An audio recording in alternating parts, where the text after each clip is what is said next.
And start on day 4 of the 60-day video vulnerability challenge. Vulnerability is a really hard word to say now that I've realized this on day 4. The question of the day is, what would you do differently? Oh, that was yes. Nope, sorry. What was your biggest worry 5 years ago? Do you still feel the same about it at this minute? So I guess that's a 2-part question. Let's go ahead and jump into part 1. See, 5 years ago, it's 2013, so that'd be 2009. 2009 for me was a very good year and a very kind of bad year, I guess you could say.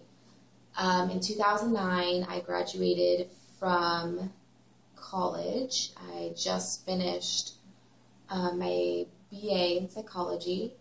So I guess you could say that's a pretty good thing that went on. But I guess my biggest worry during that time, we're going to have to kind of go back. The end of 2007, about a year prior, my dad had passed away, and he passed away from an acute overdose. So that in itself was a really trying time, and actually the whole entire year following that was the hardest part because I chose not to deal with my emotions and deal with my feelings regarding my dad's death. So I went into, now looking back on it, a pretty bad depression. And a lot of people don't know this about me, or during that time, I kept it pretty well hidden, and I hid myself in work and playing soccer and school at that time after he passed away. But it was probably the darkest time of my life. And when 2009 rolled around, I had a class in graduate school, a health class that I had taken and enrolled in, and we were at a CPR certification requirement, and for some reason, during a video that was playing, I had a mental breakdown, panic attack, anxiety, whatever you want to name it. I lost it. And that was the point where I was at my life and I realized, hey, Bree, like seriously, something's up and you need to start taking care of yourself. So what I did is enroll myself in counseling at the university and got involved in a support group on top of that.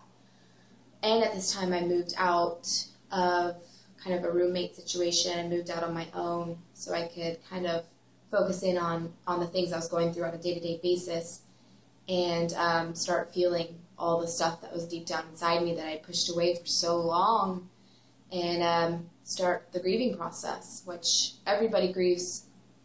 However, they need to grieve. There's no certain way you should go about it. That's one thing I've learned.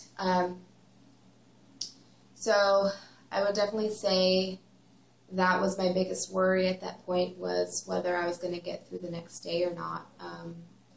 And I'm so thankful that I did persevere and did seek help and support, and didn't have to be alone anymore, especially alone in my sadness and my hurt and my pain and my struggle. And that, I guess I would say, is another reason why I feel it's so important to be vulnerable, to be caught up in these situations where we have to express the feelings we're having instead of push them down, so we can kind of start to heal ourselves.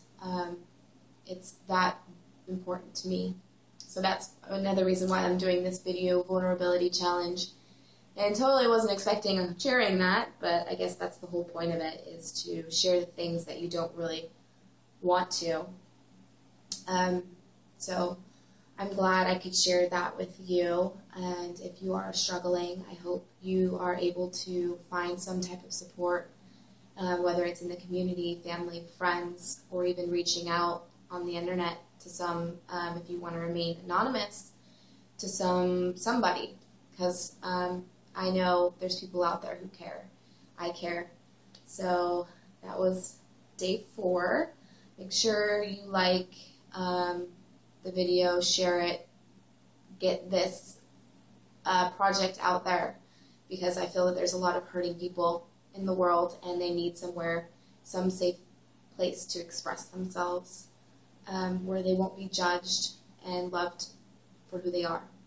So I hope you have a great night, and we'll see you guys tomorrow.